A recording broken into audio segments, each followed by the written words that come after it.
Hello everyone, welcome back to my YouTube channel. My name is Krishna Arora. आज हम मुंशी प्रेमचंद की पूस की रात कहानी देखेंगे। तो चलिए शुरू करते हैं। हल्कू ने आकर अपनी पत्नी मुन्नी से कहा, लो 5 रुपए रखो, उसके आम भर देना। मुन्नी ने पैसे हाथ में लिए और गुस्से से बोली, साल भर की मजूरी दे दी जाएगी। 2 सेर गेहूं तो उधार लिए हैं, वह कौन चुकाएगा। मैं कहती हूँ तुम आम मत भरना। कंबल क्यों नहीं ले आते। सर्द रात में कैसे खेत पर जाओगी। किस्मत से एकाध रात तो जाओगे, नहीं तो ठंड से गल मरोगी। कंबल ले आओ, उसके बिना तो मैं तुम्हें खेत पर न जाने दूंगी।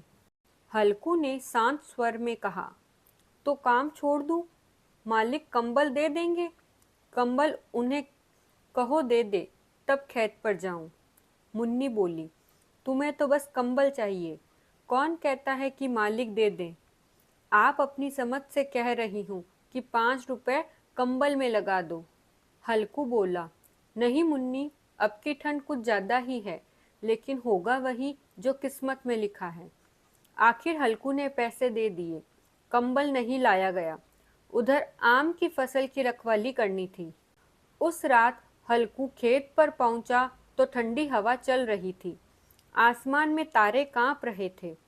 हल्कू ने अपना फटा पुराना कंबल ओढ़ा और मचान पर लेट गया।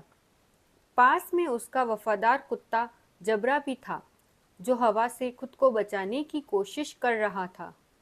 ठंड इतनी तेज थी कि हल्कू का बदन कांपे जा रहा था। उसने चिलम जलानी चाही, पर उंगलियां सुन्न थी। आग भी नहीं जमी।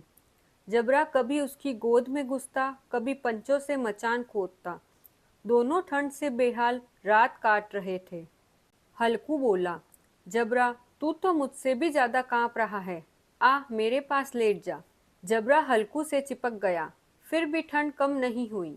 इसी बीच खेत के मेड़ों पर सरसराहट हुई। हल्कू ने गर्दन उठाई, पर ठंड के मारे उठ न सका। बोला, जो चाहे हो जाए, अब ठंड नहीं सही जाती। धीरे धीरे खेत में नील गायें और दूसरे जानवर घुस आए। वे फसल चढ़ने लगे। हल्कू सुन रहा था, पर उठने की हिम्मत न हुई। उसे लगा, मरते मरते भी रखवाली करूं, जो किस्मत में लिखा है वही होगा। सुबह कुछ देर से उसकी आंख खुली। सूरज निकल चुका था। वह उठा और देखा, पूरी फसल नष्ट। मुन्नी खेत पर आई तो बोली, ओ सारी फसल खत्म, तुम तो कुछ कर भी ना सके। हल्कू ने ठंडी सांस लेकर कहा, अब डर क्या। अब की रात तो चैन से कटेगी, न खेत की चिंता, न ठंड की पहरेदारी। यह कहकर वह हंस पड़ा। उसी हंसी में हार, बेबसी और राहत सब कुछ था। तो ये तो हुई मुंशी प्रेमचंद की पूस की रात कहानी। इसी तरह के और वीडियोस मेरे चैनल पर बनाए गए हैं, आप उन्हें वहां जाकर देख सकते हैं। Thank you for watching. Like, subscribe and share.